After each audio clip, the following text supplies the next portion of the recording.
അല്ലല്ലോ മാമേ. ഇപ്പോ ഒറ്റയ്ക്ക് വിദേശ രാജ്യങ്ങളിൽ പോയി പഠിക്കുകയും അവിടെ തന്നെ ജോലിയൊക്കെ ചെയ്യണത് അധികം പെൺകുട്ടികളാ. അത് ശരിയാ. അതുമാത്രമല്ല പല പണ്ടൊക്കെ വിദേശത്ത് പോയി ജോലി ചെയ്ത് കാശുണ്ടാക്കി നാട്ടിൽ തിരികെ വന്ന് സ്ഥലവും വീടും ഒക്കെ വാങ്ങിച്ച് നാട്ടിൽ എന്തെങ്കിലും ജോലി ചെയ്ത് കൂടുമായിരുന്നു. പക്ഷെ ഇപ്പൊ അങ്ങനല്ല. നാട്ടിലുള്ള സ്ഥലവും വീടും ഒക്കെ വിറ്റ് അമേരിക്കയിലും കാനഡയിലും ഒക്കെ സ്ഥലം വാങ്ങി ആ നാട്ടിലെ പൗരന്മാരാവുക. തിരികെ വരാൻ താല്പര്യമൊന്നുമില്ല. അച്ഛനെ അമ്മയെ അങ്ങോട്ട് കൊണ്ടുപോവുക. ഏതായാലും ഇവരൊക്കെ ഇവിടെ ബിസിനസ് ചെയ്യാൻ തീരുമാനിച്ചത് വലിയ കാര്യം. ഇല്ലെങ്കിൽ വയസ്സുകാലത്ത് എന്റെയും സാവത്രിയുടെ ഒക്കെ സ്ഥിതി എന്താവുമെന്ന് ഈശ്വരനെ അറിയും. ശിവ, നീ എന്താണ് അങ്ങനെ ഒന്നും ഉണ്ടായിരിക്കുന്നത്? ഒന്നുമില്ലേട്ടാ. എന്നാ ചെന്ന് റെഡിയോ? എനിക്ക് റെഡിയാൻ വലിയ സമയമൊന്നും വേണ്ടല്ലേട്ടാ.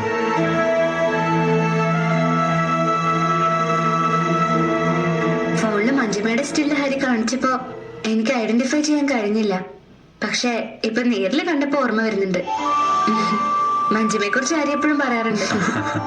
പഠിക്കുന്ന കാലത്ത് ഇവൻ കോളേജിലെ ഹീറോ ആയിരുന്നല്ലോ. സമപ്രായക്കാര് പെമ്പിള്ളേര് പലരും ഹരിയെ നോട്ട് ഇട്ടിരുന്നത്. പക്ഷെ ഇവന് സമപ്രായക്കാരോട് താല്പര്യമില്ലല്ലോ. ജൂനിയറായ അപ്പൂനെയാണല്ലോ ഇവന് ഇഷ്ടപ്പെട്ടത്. സോറി, എനിക്ക് അപർണ അപ്പൂന്ന് വിളിക്കാലോ അല്ലേ? Oh sure. പിന്നെ അപ്പു ഒന്ന് കോളേജ് ബ്യൂട്ടിയും നർത്തകിയൊക്കെ ആയിരുന്നല്ലോ. ഇപ്പൊ എങ്ങനെ, നൃത്തമൊക്കെ ഉണ്ടോ? എവിടെ? ഞാൻ നൃത്തം ചെയ്തിരുന്ന കാര്യം ഓർത്തത് പോലും ഇപ്പൊ മഞ്ജുമ പറഞ്ഞപ്പോഴാണ്. ഇവന്റെ വയലിൻ കച്ചേരി കേട്ട് ഞാൻ ഇവന്റെ വലയിൽ വീണതോടെ നൃത്തം തന്നെ ഞാൻ മറന്നുപോയി. ഇവനാണെങ്കിൽ വയലിൻ കയ്യിലെടുത്തിട്ട് തന്നെ എത്ര നാളായിന്നറിയോ? കോളേജിലായിരുന്ന സമയത്ത് കണ്ടിരുന്നതും പരസ്പരം പറഞ്ഞു കൂട്ടിയതുമായ സ്വപ്നങ്ങളൊന്നും അല്ല റിയൽ ലൈഫിൽ ഫേസ് ചെയ്യേണ്ടി വരുന്നേന്ന് ശരിക്കും ജീവിക്കാൻ തുടങ്ങിയപ്പോഴല്ലേ തിരിച്ചറിയാൻ തുടങ്ങിയത്. അതിനെന്ത്, അപ്പുവിന്റെ നൃത്തവും ഹരിയുടെ വയലിൻ കച്ചേരിയൊക്കെ ഇനി മോളെ പഠിപ്പിക്കാലോ.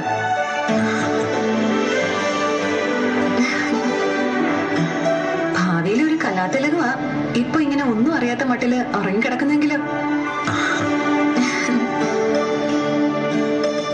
അല്ല, കുഞ്ഞിന്റെ പേരെന്താണെന്ന് വല്ലതും ദേവേട്ടത്തെയും ബാലേട്ടനും കൂടി തീരുമാനിച്ചോ? അതെങ്ങനെ മഞ്ജുമ്മയ്ക്കറിയാം? ഞാനെല്ലാ കാര്യങ്ങളും മഞ്ജുവിനോട് ഷെയർ ചെയ്യാറുണ്ട്. അപ്പു, അത് പിന്നെ പേരിടാനുള്ള ഉത്തരവാദിത്വം ഏട്ടനെ എടുത്തിയും ഞങ്ങൾ തന്നെ തിരിച്ചേൽപ്പിച്ചു. നല്ലൊരു പേര് തന്നെ വേണം മോൾക്കിടാൻ. ഇല്ലെങ്കിൽ നാളെ ഇവിടെ വളർന്നു വരുമ്പോ എന്തിനാ ഇങ്ങനെ ഒരു പേരിട്ടെന്ന് ചോദിച്ച് ഞങ്ങളെ ഓടിച്ചിട്ട് അടിക്കാൻ ഇങ്ങനെ വന്നാലോ? എന്താ മഞ്ജുമ ചിരിച്ചേ? അല്ല, മുമ്പൊരു ദിവസം അപ്പു ഹരിയോട് ഫോണിൽ സംസാരിച്ചപ്പോ മോൾ എന്തെടുക്കുന്നു ഹരി ചോദിച്ചതിന് അവള് മുറ്റത്തേക്ക് കളിക്കാൻ ഓടിയെന്ന് അപ്പു പറഞ്ഞു തോർത്ത് ചിരിച്ചതാ. ഹരി ഇതുപോലുള്ള കാര്യങ്ങളെല്ലാം മഞ്ജുമയോട് പറയാറുണ്ടോ? എല്ലാ കാര്യങ്ങളും പറയാറുണ്ട്. അപ്പുവിനെ കുറിച്ചും അപ്പുവിന്റെ ഡാഡിയെ കുറിച്ചും രാജേശ്വരി അപ്പച്ചയെ കുറിച്ചും മമ്മിയെ കുറിച്ചും ഒക്കെ പറയാറുണ്ട്. ഞാനല്ലേ ഇപ്പൊ ഇവന്റെ ബെസ്റ്റ് ഫ്രണ്ട്. ഞാൻ പലപ്പോഴും മാനസികമായി തളർന്നു പോകുമ്പോ നിന്നോട് പോലും പങ്കുവെക്കാനാവാത്ത കാര്യങ്ങള് ഞാൻ ഷെയർ ചെയ്യാറുള്ളത് മഞ്ജുവിനോടാണ്. അപ്പോഴൊക്കെ എനിക്ക് ധൈര്യം തന്ന് മോട്ടിവേറ്റ് ചെയ്യാറുള്ളത് മഞ്ജുവാ. എന്തായാലും അപ്പൂനെ എന്റെ മോളെ നീ പരിചയപ്പെട്ടല്ലോ, ഇനി ബാക്കിയുള്ളവരെ പരിചയപ്പെടണ്ടേ? പിന്നെ ആരെ പരിചയപ്പെട്ടില്ലെങ്കിലും നിന്റെ ഏട്ടത്തി ഒന്ന് പരിചയപ്പെടണം.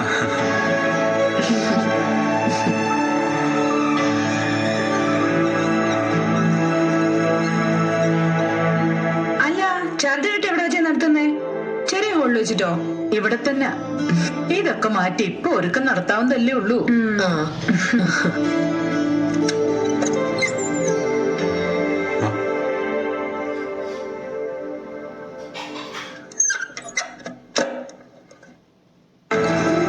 ഇതേതാടി ഈ പെങ്കൊച്ച്?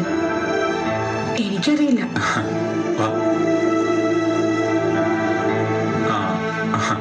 അമ്മേ, ഇതാ ഞാൻ പറയാറുള്ള മഞ്ജിമ. മഞ്ജിമ, ഇത് ദേവേടത്തിയല്ലേ? അതെ. എങ്ങനെ മനസ്സിലായി? കണ്ടപ്പോഴേ മനസ്സിലായി. ഇത് ഞങ്ങളുടെ സാവിത്രി അമ്മായി. എന്റെ എന്റെ അനിയ ശങ്കരന്റെ ഭാര്യ. ഓ, അഞ്ജലിയുടെ അമ്മ അല്ലേ? അതെ. മഞ്ജിമ ഹരിയുടെ കൂടെ പഠിച്ചതല്ലേ? അതെ. ഇവിടെ പലരും പറഞ്ഞു കേട്ടിട്ടുണ്ട്. പക്ഷെ ആളെ ഇപ്പോഴാ നേരിട്ട് കാണുന്നത്. ഒരു കൊച്ചു സുന്ദരിയാണല്ലോ. ജയന്തിയേട്ടത്തി അല്ലേ? അതെ. എന്റെ മഹാദേവ, എന്നെ എങ്ങനെ തിരിച്ചറിഞ്ഞു? സംസാര രീതി കണ്ടപ്പോഴേ മനസ്സിലായി. എല്ലാവരെ പറ്റിയും ഹരി വിശദമായിട്ട് പറഞ്ഞിട്ടുണ്ട്.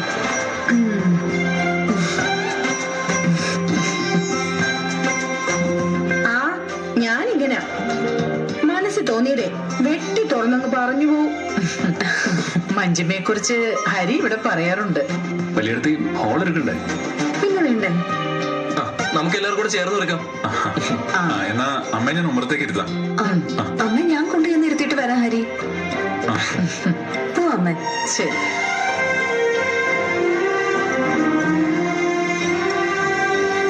സൂക്ഷിച്ച്. മഞ്ജിമ ആള് നല്ല സാമർത്ഥ്യകാരിയാ, കണ്ടാലേ അറിയാം. അയ്യോ, അതിന്റെ കല്യാണം കഴിഞ്ഞതാണോന്ന് ചോദിക്കാൻ മറന്നു. ഒരു കല്യാണം കഴിഞ്ഞതാ. എന്താ ജയന്തി അടുത്തേക്ക് അവളെ ഒന്നുകൂടെ കെട്ടിക്കണമെന്നുണ്ടോ? ഒരു ബ്രോക്കർ ഫീസ് കിട്ടിയാലും. ഒന്ന് കിട്ടിയതിന്റെ പാടെ എനിക്കറിയാം.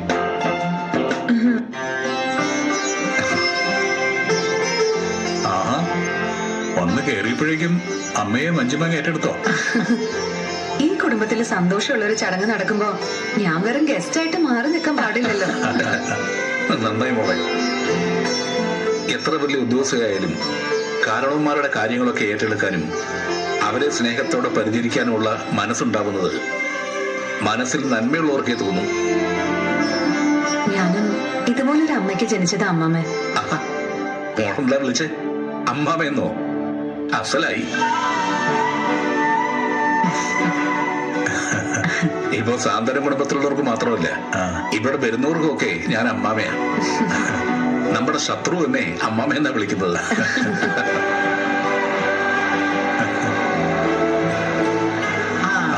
പറഞ്ഞ നാവെടുക്കും മുമ്പേ എത്തിയല്ലോ ശത്രു. ഞാൻ അകത്തേക്ക് ചെല്ലട്ടെ അമ്മ. ആയിക്കോട്ടെ. ശരി. ഇരിക്കടാ. അതാരമ്മ ഇപ്പൊ അകത്തേക്ക് പോയത്? അത് ഹരിയോടൊപ്പം കമ്പനിയിൽ ജോലി ചെയ്യുന്ന കൊച്ച മഞ്ജുമ. ഓ, അപ്പൊ ഇതാണല്ലേ ഹരിയോടൊപ്പം കമ്പനി തുടങ്ങാൻ പോകുന്ന പാർട്ണർ വെച്ച്. അതൊക്കെ അവിടെ ഇരിക്കട്ടെ. നിന്നോട് കാലത്ത് എത്തണമെന്ന് പറഞ്ഞല്ലേടാ. എങ്ങനെയാണോ നീ ഓളിനോളായിട്ട് എല്ലാ കാര്യങ്ങളും നോക്കണത്? ശിവന്റെ കാര്യം അറിയാൻ ഉറങ്ങാതെ കാത്തിരിക്കായിരുന്നില്ലേ? രാത്രി വാലേട്ടന്റെ കോള് വന്നപ്പോഴാണ് ഒന്ന് കിടന്നത്. അപ്പോഴേക്കും ഫുള്ളും തീർന്നു. ഫുള്ളോ? അല്ല, ടെൻഷൻ ഫുള്ളായി മാറിപ്പോയി. അങ്ങനെ ഉറങ്ങിപ്പോയി.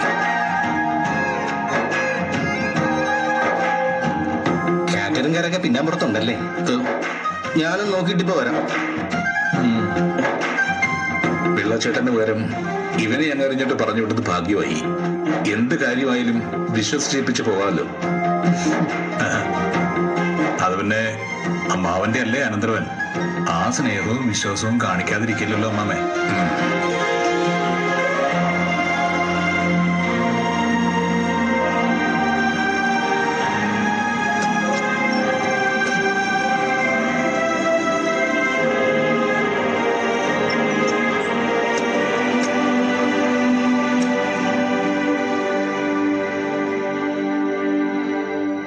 നീ ഇതൊരു റെഡിയായില്ലേ?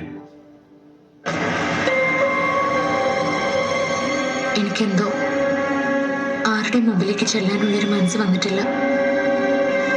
ഇപ്പോഴൊന്നും അതിന് കഴിയുമെന്നും തോന്നുന്നില്ല. ഇനിയും അതിനെപ്പറ്റി ഒന്ന് ചിന്തിക്കണ്ട. നമ്മൾ തെറ്റ് ചെയ്തു, അതിനുള്ള ശിക്ഷ അനുഭവിച്ചു കഴിഞ്ഞു.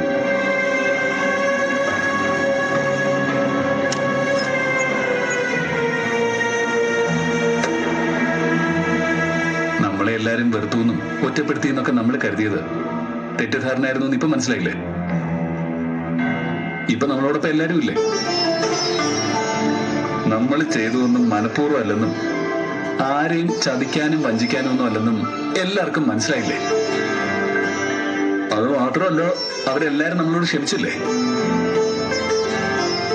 ഹരിയേട്ടനും അപ്പു എടുത്തി ഉൾപ്പെടെ എല്ലാരും നമ്മളോട് ക്ഷമിച്ചില്ലേ? ഇന്നിവിടെ കുഞ്ഞു അവയുടെ ചരടുകെട്ടിന്റെ സന്തോഷത്തിലായി എല്ലാവരും.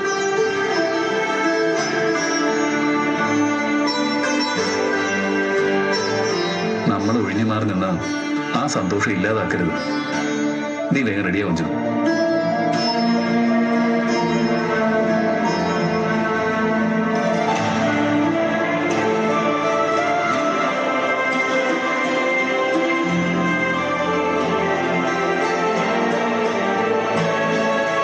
ഇരിക്കാൻ പോന്നെ.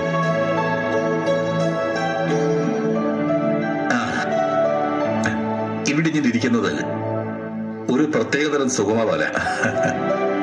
എല്ലാവരും ഏറ്റവും കൂടുതൽ സമയം വന്നിരിക്കുന്നത് ഇവിടെ തന്നെയാ. സങ്കടം വന്നാലും സന്തോഷം വന്നാലും ഇതാണ് അഭയസ്ഥലം. അപ്പൊ എനിക്ക് മാത്രമല്ല, എല്ലാവർക്കും ഇങ്ങനെ ഓരോരോ സ്ഥലങ്ങളുണ്ടല്ലേ? ആ, നിനക്ക് സങ്കടം വന്നാലും സന്തോഷം വന്നാലും എന്താ അഭയമെന്ന് ഞങ്ങൾക്കെല്ലാം അറിയാം. അത് പിന്നെ പെണ്ണും പിടക്കോഴിയൊന്നും ഇല്ലാത്തോണ്ട് ദിവസം ആവാലോ. തട്ടിപ്പോയ ആർക്കാ ചെയ്തോ? ആഹാ, പെണ്ണ് കിട്ടിയാൽ മാത്രമേ ജീവിതമുള്ളൂടാ. നിന്നെ പോലെ എത്രയോ പേരുണ്ട് ഈ ലോകത്ത്.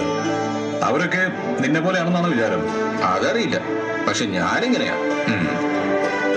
അല്ല, ശങ്കരമാമ ജീവിതത്തിൽ കഴിച്ചിട്ടേ ഇല്ല? പിന്നില്ലേ, ഞാൻ പണ്ട് നന്നായിട്ട് കഴിക്കുമായിരുന്നു. അഞ്ജുവിന് 3 വയസ്സുള്ളപ്പോഴാണ് നിർത്തിയത്. ഓ, പെൺകുട്ടി ആയതുകൊണ്ട് നിർത്തിയതായിരിക്കും. അതുകൊണ്ടല്ലടാ, അവൾക്ക് 3 വയസ്സുള്ളപ്പോഴാ 2 വീലറിൽ നിന്ന് വീണ് ഞാൻ ഹോസ്പിറ്റലായത്. ചിട്ടിക്കാശ് വിരിക്കാൻ പോയ പോക്കാ. പോകുന്ന വഴി ചാരായ ഷാപ്പിൽ കയറി നന്നായി കഴിച്ചു. 2 വീലറിൽ പോകുന്ന വഴി മറിഞ്ഞു വീണത് ഓടയിലേക്കാ. 2 ദിവസം ബോധമില്ലായിരുന്നു. കണ്ണുറന്ന് നോക്കിയപ്പോ ഹോസ്പിറ്റലിൽ എന്നെ നോക്കി കരഞ്ഞ സാവിത്രിയും അരികെ അഞ്ജുവും. എന്റെ മോളുടെ മുഖത്തേക്ക് നോക്കിയപ്പോ വല്ലാത്ത സങ്കടം തോന്നി. ആ വീഴ്ചയിൽ എനിക്ക് എന്തെങ്കിലും സംഭവിച്ചിരുന്നെങ്കിൽ എന്റെ മോൾക്ക് ആരുണ്ടെന്നൊരു ചിന്ത വന്നു. ആ, അന്ന് ഞാൻ നിർത്തി. പിന്നെതാ ഈ നിമിഷം വരെ ഞാൻ തൊട്ടിട്ടില്ല. സമ്മതിച്ചിരിക്കുന്നു. എല്ലാ ദിവസവും രാത്രി ഒരു 4 എണ്ണം വിട്ടിട്ട് ഞാൻ ശബ്ദം ചെയ്യും, നാളെ മുതലില്ല. പക്ഷെ എന്ത് ചെയ്യാനാ, പിറ്റേന്ന് രാത്രി ആകുമ്പോ അത് മറക്കും, വീണ്ടും ശബ്ദം.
അന്തം വിട്ട് നോക്കി നിൽക്കുന്നേ.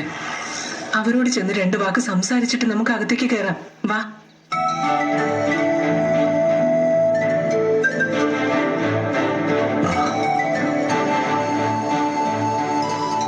ഞങ്ങൾ വൈകിയില്ലല്ലോ അല്ലേ? ഏയ് ഇല്ല, സമയമാവണതേ ഉള്ളൂ.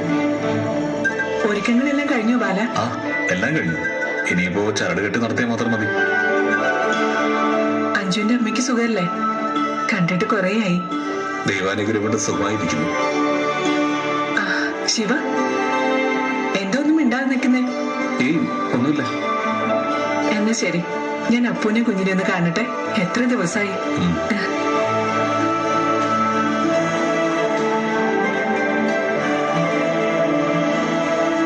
അപ്പൂനോടുള്ള വാശിയില് ഇങ്ങോട്ടില്ലാന്ന് ശബ്ദം ചെയ്തിരുന്ന ആളാ. വെപ്രാളം കണ്ടില്ലേ?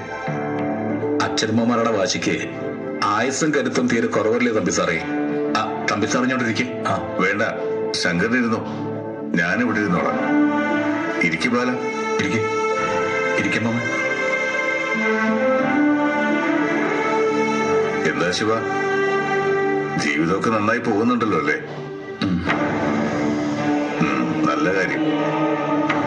ഈ വന്ന വന്ന കാലത്ത് ഒരു ബിസിനസ് പച്ചപിടിക്കുക എന്നത് തന്നെ വലിയൊരു കാര്യമാണ്.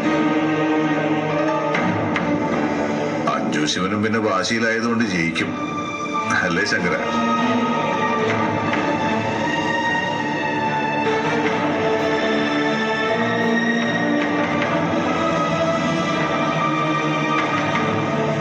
ശിവന്റെ മുഖത്തൊരു തെളിച്ചില്ലല്ലോ.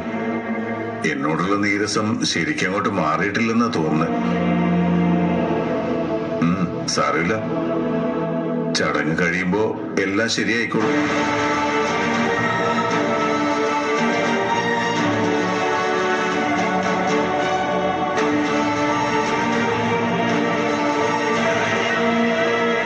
കുഞ്ഞുസേ, എന്താടി ചക്ര ഇങ്ങനെ നോക്കുന്ന? നിന്നെ കാണാൻ ആരൊക്കെ വന്നിരിക്കുന്നെന്ന് അറിയോ?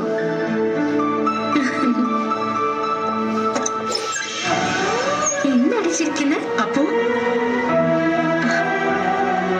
മമ്മി,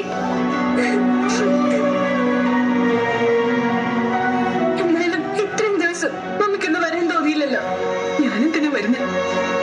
നിന്നോട് കുഞ്ഞിനെയും കൊണ്ട് 90 കഴിയാതെ പോരരുതെന്ന് കെഞ്ചി പറഞ്ഞിട്ടും അതിനൊരു വിലയും തരാതെ നീ ഇറങ്ങി പോന്നതല്ലേ? മനഃപൂർവ്വം വരാതിരുന്നതാ ഞാൻ.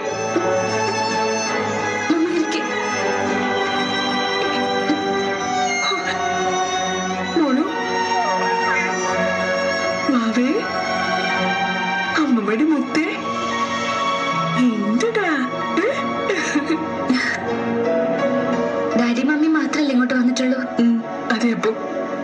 നിങ്ങൾ പോരാൻ നേരത്ത് അപ്പച്ചൊന്നും പറഞ്ഞില്ലേ? അതിന് ചേച്ചി വീട്ടിലില്ല, വയനാട്ടിലേക്ക് തിരിച്ചുപോയി. ഓ, പോയോ? ഞാൻ കുഞ്ഞിനെയും കൊണ്ട് ഇങ്ങോട്ട് പോകുന്നത് കൊണ്ട് ഇനി അമരാവതിയിൽ നിന്നിട്ട് കാര്യമൊന്നും ഇല്ലെന്നും കുഞ്ഞിനെ ഒരു വിധത്തിലും ദ്രോഹിക്കാൻ കഴിയില്ലെന്നും മനസ്സിലായപ്പോ തിരിച്ചു പോയതായിരിക്കും, അല്ലേ? അക്കാര്യം വിടപ്പോ. ആയിക്കോട്ടെ, അത് പറയാതിരിക്കുന്നത് തന്നെ നല്ലത്. അമ്മനെ കുറിച്ചിപ്പോ ഡാഡി മമ്മി അന്വേഷിക്കുന്നില്ലേ? ഞാൻ പ്രസവിച്ച വിവരമെങ്കിലും ഡാഡിക്ക് മമ്മിക്ക് അവളെ അറിയിക്കായിരുന്നല്ലോ. ഞാൻ വിളിച്ചിരുന്നപ്പോ വിവരങ്ങളൊക്കെ പറയുകയും ചെയ്തു. വിളിക്കുമ്പോഴൊക്കെ എന്തൊക്കെയോ തിരക്കുകൾ ഉണ്ടെന്ന് പറഞ്ഞ് ഒഴിഞ്ഞു മാറാ അവളെ. അവളെ അങ്ങനെ വിട്ടാ പറ്റില്ല. ലച്ചുവിനെ വിളിച്ച് അവളെ ഒന്ന് കാണണമെന്ന് പറഞ്ഞിരുന്നു. ബാംഗ്ലൂർ സിറ്റി അല്ലേ, സ്വാതന്ത്ര്യം കുറച്ച് കൂടുതൽ കിട്ടുന്നുണ്ട് അവൾക്ക്. കുറച്ചു ദിവസം അവളോടൊപ്പം ബാംഗ്ലൂരിൽ പോയി നിന്നാലോ എന്ന് ആലോചിക്കാം ഞാനിപ്പോ. ഇവിടെ നിന്നിട്ടും വലിയ കാര്യമൊന്നും ഇല്ലല്ലോ. നീ ഞങ്ങളെ തഴഞ്ഞു വിട്ടാണല്ലോ. നല്ലൊരു ദിവസമായിട്ട് കുഞ്ഞിന്റെ ചരടേട്ടിന് വന്നിട്ട് ഇങ്ങനൊന്നും പറയല്ലേ മമ്മി. മോളു, നിന്റെ മുത്തശ്ശിയ വന്നിരിക്കുന്നെന്ന് മനസ്സിലായോ നിനക്ക്? അതെന്താണ് ചക്കര ഇങ്ങനെ ചിരിക്കുന്നത്?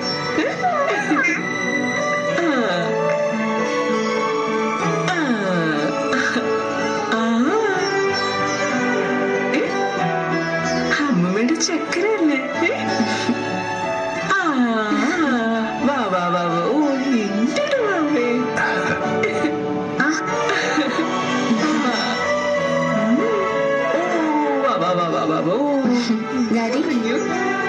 ഡാഡിയോട് മോൾക്ക് പിണക്കൊന്നുമില്ലല്ലോ? പിണക്കോ? ഞാൻ എന്തിനാ എന്റെ ഡാഡിയോട് പിണങ്ങുന്നത്? പിണക്കം ഉണ്ടായിരുന്നു. ഡാഡിയോടുള്ള എന്റെ സ്നേഹം അളക്കാൻ ഒരു കെട്ട് നോട്ടും കൊണ്ട് ഡാഡി വന്നില്ലേ?